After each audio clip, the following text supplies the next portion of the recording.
This looks like just another computer terminal, but this terminal is hooked up to a television production facility.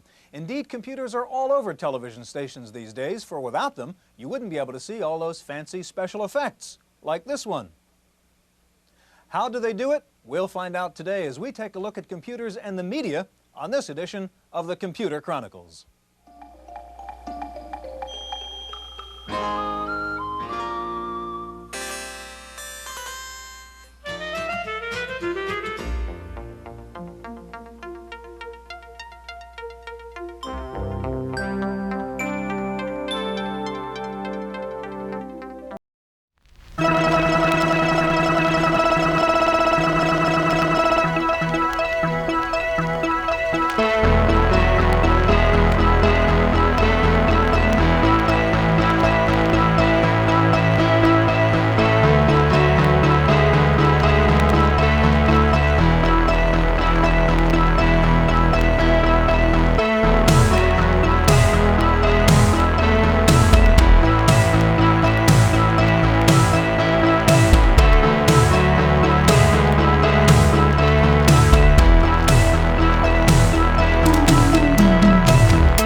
Wire via CompuServe. Now in the past, if I wanted this kind of information, I'd have to run down to the corner store and get a newspaper or turn on my radio and TV and wait for them to give me that information. Now I can get it whenever I want it. There's been a lot of talk about the electronic delivery of the newspaper, but not much has really happened. Do you think anything will happen there? I don't think people are going to give up paper, Stuart, but certainly if you put these computer access services, hook it up with a laser printer, with the prices of these things, pretty soon not only will you have a high phone bill, but you'll keep your paper bill right up where it was. And I'd be able to, in fact, custom make the newspaper, probably right. Tell it what stories I like and what stories I don't like. That's right. Well, our subject today is computers and the media, and we're going to find out the effect of computers in radio, television, and the newspapers. First of all, we're going to take a look at the first television station in the country which completely computerized its news operation. At KRON-TV in San Francisco, computers have become an integral part of the newsroom's operation. Faced with the daily task of sorting through mountains of information, the news department seems a natural choice for computers. But KRON is one of the very few stations to automate almost every aspect of its news center. A reporter on arriving at work can obtain instantly his assignment, the stories being worked on that day, and any messages waiting for him. Replacing the familiar clickety-clack of a teletype, the system carries wire service bulletins throughout the day, signaled by discrete beeps at each terminal. The job of covering news events is not, however, entirely electronic. A good part of the day is spent on location, with a camera and a notepad on hand. But the suggestion of protecting legislation seemed to be successful. Reporters still ask questions and listen for revealing comments. But with as many as 40 reporters in the field at one time and fast-breaking stories arriving throughout the day, the computer streamlines the job. In the 3+ years they've had the computers here, people have forgotten what it was like to do it without computers. And every once in a while, when there's a little glitch, and people think they might have to use typewriters again, there is a panic, the likes of which you've never seen before. It speed things up immeasurably, and in all sorts of subtle ways that are difficult to measure. Instead of having to get up from your desk and walk over to a clipboard someplace where the wire service copy has been clipped up, you just sit here and bingo, you get it. Well, how much time does that save you? I mean, does that save you a minute? Does that save you 2 minutes? It doesn't seem like a big increment, but it adds up. Even more important, what it does is it encourages you to gain access to all of the information that's available to you. While at work on a story, a reporter can check the latest developments coming across the wire services, list subtitles, and specify the pictures that will accompany the text. This information is then immediately accessible to the producers, editors, and artists who determine the final shape of the videotape package. Another part of television that the computer has changed forever is the newsroom's closest partner, the art department. Instead of slides or rough sketches, computer graphics accompany the text of a news story. Artwork and photos are combined to create a fast, flexible electronic library with a polished look. But behind all of the computing power and convenience, the sophistication of a network that links offices from San Francisco to Washington is one overriding concern. It's the speed, and in this business, speed is very important. We score our victories here in minutes rather than in days, and if you're on the air 5 minutes, 3 minutes ahead of somebody else with the big story, then you won. And now, from the West's most honored newsroom, the news center for Northern California, this is Live at 5.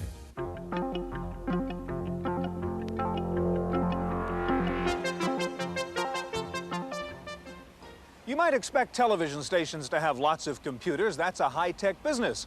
But what about good old-fashioned newspapers? Well, even the print side of the media business is full of computers these days, and there's probably no better example of a computerized newspaper than USA Today. Without computers, USA Today would not be able to produce the kind of newspaper that we do.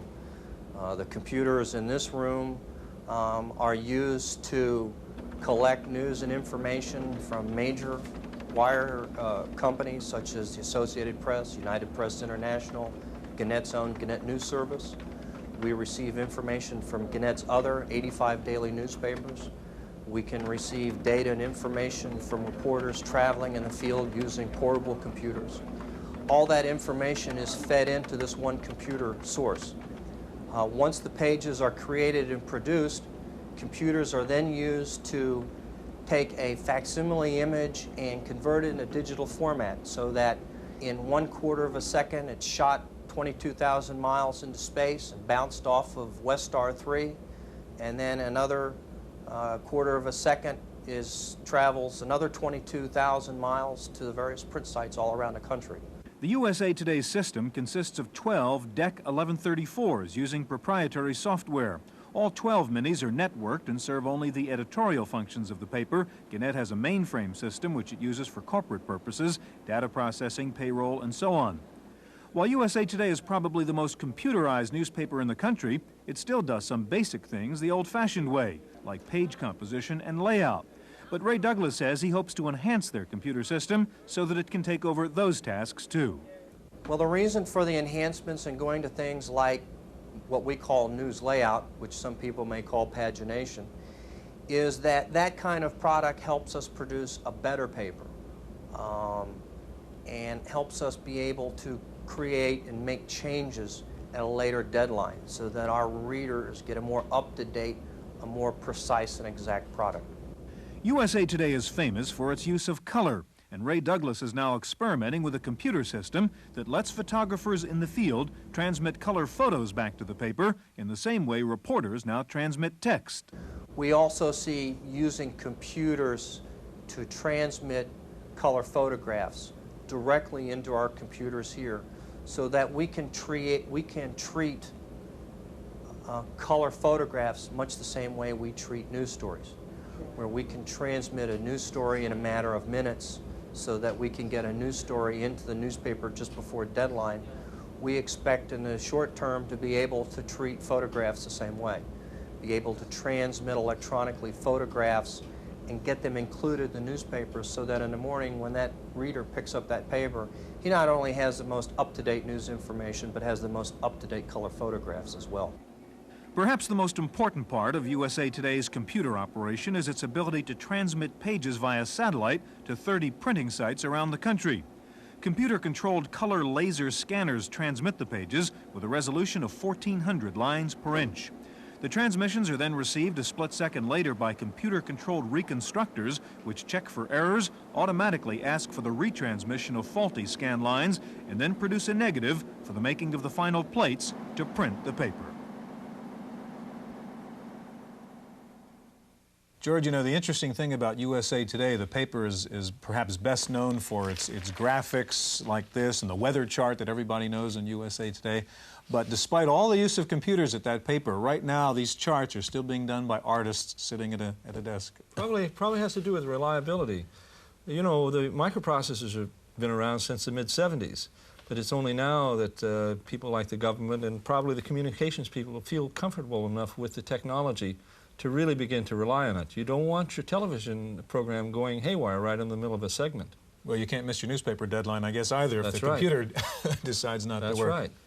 Well, we've talked about newspapers and television so far. In fact, the first broadcast station in the country to completely computerize was a radio station, the all-news CBS radio station here in San Francisco. Wendy Woods went to KCBS and has a report on how they use their computers.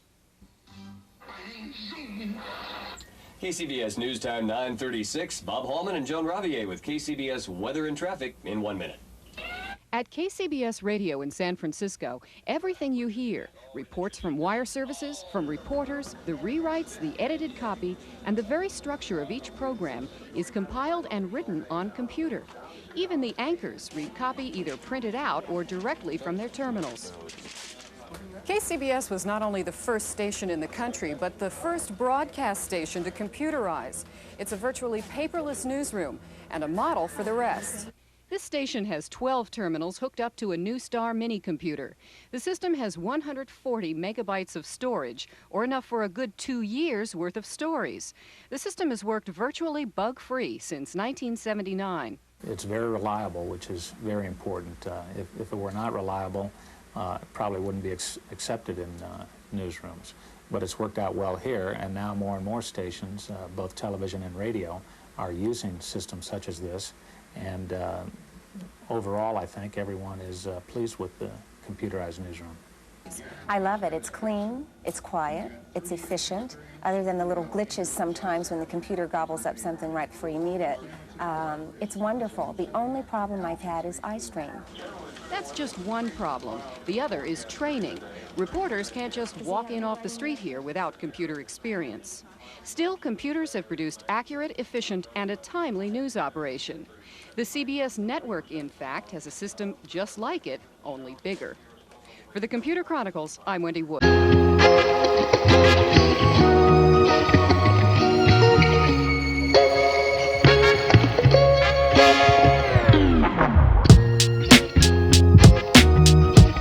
Most spectacular applications of computers in the media is really in graphics and special visual effects. We've been dealing with words and other kinds of things up to now. I'd like to introduce the two gentlemen who have joined us here. First of all, Dave Patton. Dave is Vice President and co-founder of the Prism Arts Group. And next to Dave, Rodney Stock, President and founder of the Computer Arts Institute. George? It's so easy to get excited about this stuff. Tell me, what is the mix of hardware and software in the system? Well, the hardware, of course, is what makes it possible. There's a very unique hardware, which essentially is a high bandwidth memory that can store the entire image in one place so that it can refresh the television screen. And then all the interaction with how you manipulate images is a fair amount of software. It's actually a fairly sophisticated technology. When you think that a single image is a minimum typically of, say, 250,000 pixels, each one that has color to it, and the computer has to manipulate, and you have to interact with a way to... This does plug into something that I can afford to buy in my computer store, doesn't it? This particular system plugs into an IBM PC AT. There are other systems that plug into even smaller machines like an XT, or XT compatibles, if you will. You do want a hard disk in something like this? Typically, yes. You can fumble along with a floppy for a short amount of time, but images have a lot of data. Dave, let's get to your system now. You've got the Aurora system up here. Now, this is running on an AT, but it's a pretty expensive piece of software, by the way, isn't it? What Yes, would it it is. cost? Generally, I think now the base price is about $32,500. Okay. Now, show us what this kind of system could do, if you will, and Okay. kind of give us a play-by-play as you do it. Well, currently now I have the Aurora image up here, which was animating. I'm going to call up one more picture out of the memory. So you're using a standard AT keyboard plus your paint pad. Yes. Now this was an image that was completely created on the Aurora system, and when it comes up here, I'll run the animation. It's got a simple cycle animation on it, which does that. That $32,000 was for the complete package, wasn't it? Not just the software. That Yes, gets it you the is. Yes, hardware. it includes the hardware. Oh, good. It can go. It Well, go doesn't ahead. include the CPU or the monitors. No. I've got my computer. I spent another $32,000, and I have this. Well, you still have to buy the monitors. Oh, what do the monitors cost us?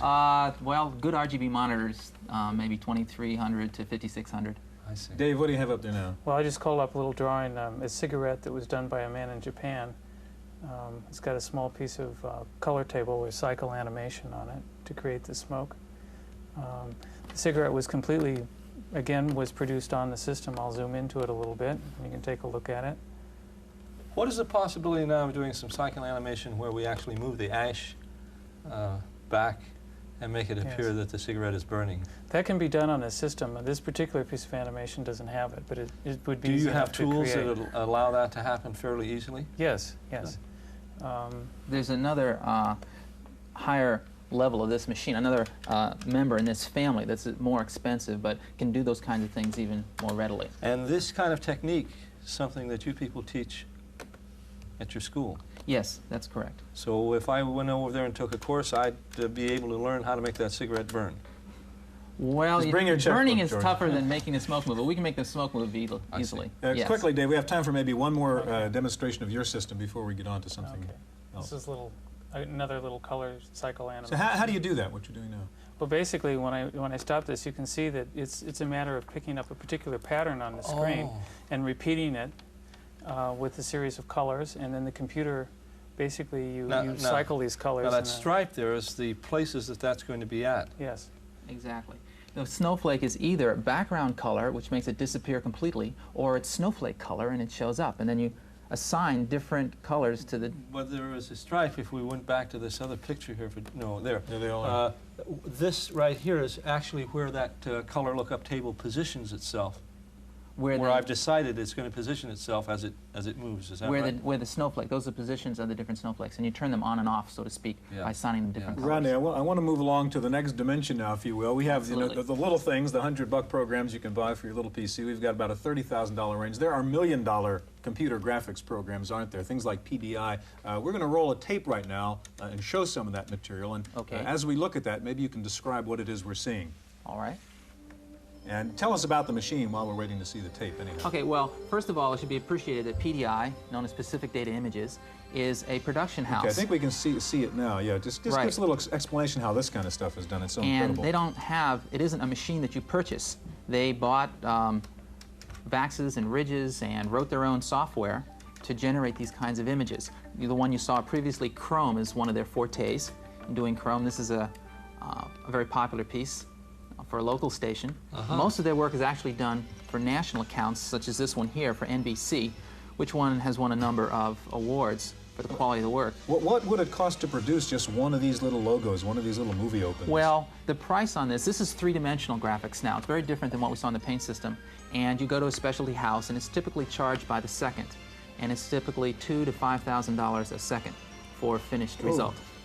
Well, but then again, this is used over and over again nationally, and it's got to look good. You want, motion and color, and it's got to catch people's attention. Look at this one. How do you do that? Well, actually, keep watching. Yeah, that's fascinating. That's a very fun piece, and you actually work backwards is the way you do it. It's like when you create it. Sure, you break it up. Right, you have everything all come into one place. Well, really what you did is you started one place and blew it up, and then put it in reverse. Now, is there an actual camera taking a picture at any point in this process? There's no camera, there's no models. All digitally created. Digital computer created from the computer. It goes directly to videotape. It goes into a frame buffer and onto videotape. Could I ask you, this football here that we see, that's a single image that you can rotate and look at from different angles. Right, any object is free to move in three-dimensional space. And notice that what's important here is the nice soft edges. You don't have flickering and what is called aliasing in the field. There was a nice effect there with the blurring. It was done mathematically. Look at this now. This is incredible. This piece was interesting.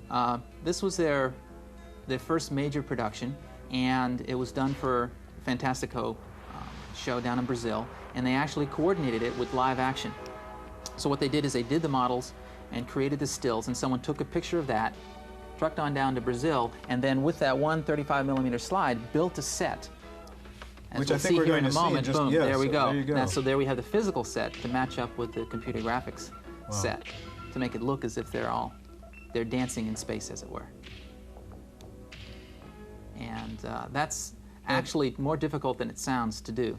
Now this is incredible. Tell me about this piece, Rodney. What this represents for me is where 3D graphics is really wanting to go, that you try to use reality as your metric to establish your meter of how good an artist you are, and then that frees you to go to surrealism. So once you can model dinosaurs and you can model chrome, you can have chromosaurs. Right, but these are not models. I mean, this is all, again, digitally created. It's all numbers in a computer. You sit there and you model it, but you model it with numbers in space and patches and objects, spheres and squares. And we have just about a minute left, Rodney. What's the balance in terms of television and the movies? I know you worked at Lucasfilm and the special effects there. Are movies really driving this technology or television? It's primarily television. The movie industry, there was the movie Tron, there was the movie The Last Starfighter, there was a short sequence for Star Trek II, The Wrath of Khan, done by the Lucasfilm people. I know of one production going on right now. But it's really such a specialized special effect that although movies can afford a lot of money for a single effect, there are not that many people doing it. Gentlemen, we're out of time. This has been fascinating. Thank you so much. Now, there's no question computers are invading the media, the news business in particular. The question is, does that mean there's too much emphasis on technology, too much attention to form, and not enough to substance? Our commentator, Paul Schindler, has some thoughts on that. What's wrong with this picture? Well, to an old-time journalist like me, what's wrong is there's no longer any clacking teletypes in it, or pounding typewriters, or paste pots and thick pencils. Even broadcasters, who aren't considered real journalists by us print types, are slowly succumbing to the temptation to process their words instead of writing them. Now, I don't want to sound like a nostalgic fogey, and I don't want you to get me wrong. All my commentaries are composed on a word processor. I'd go crazy if I had to return to a typewriter. But something has gone out of the nation's media as they've gone into the electronic age. Newspapers, I'll admit, have fewer stupid typographical errors of the old type. Now they have brand new stupid errors. I've no time to describe the difference, but editing on a tube is different from editing on paper, and it's not always better. Now we're starting to hear the effect of electronic newsrooms on broadcasting. On the plus side, news is fresher. On the minus side, it doesn't flow as well as it used to because it's written faster, not necessarily better. And of course, sometimes computers crash, leaving broadcasters on the air with nothing to say. Is that so bad? I don't think so. That's my opinion. I'm Paul Schindler.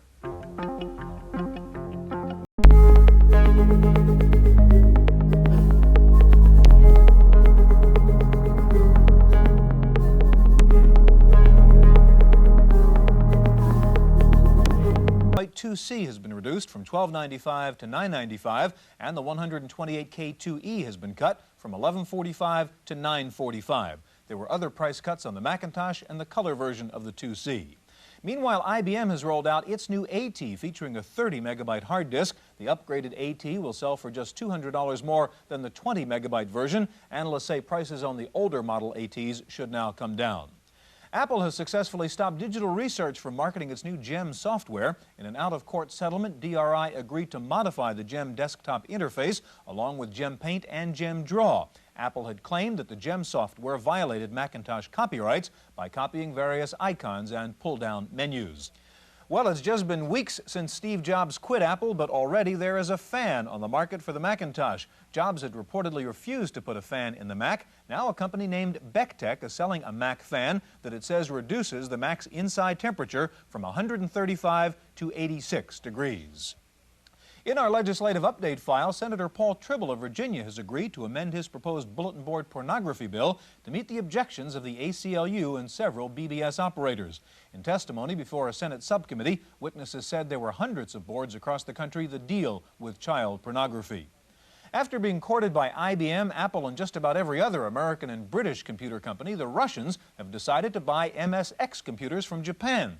Their first order, more than $1 million worth of micros to go into Soviet schools. Time for this week's software review, and here's Paul. Gosh, it's never done that before.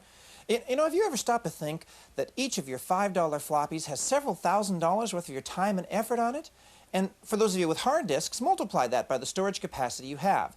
It's frightening to think what would happen if something goes wrong and your disk fails. And it's even more frightening to think that most of you have never thought about it. Well, lucky for you, someone else has been thinking about the unthinkable, and they've come up with Backup, a package also known as intelligent, high-speed backup and restore software. The problem, you see, is that a full backup takes so long that most people never do them, while partial backups create a substantial management problem.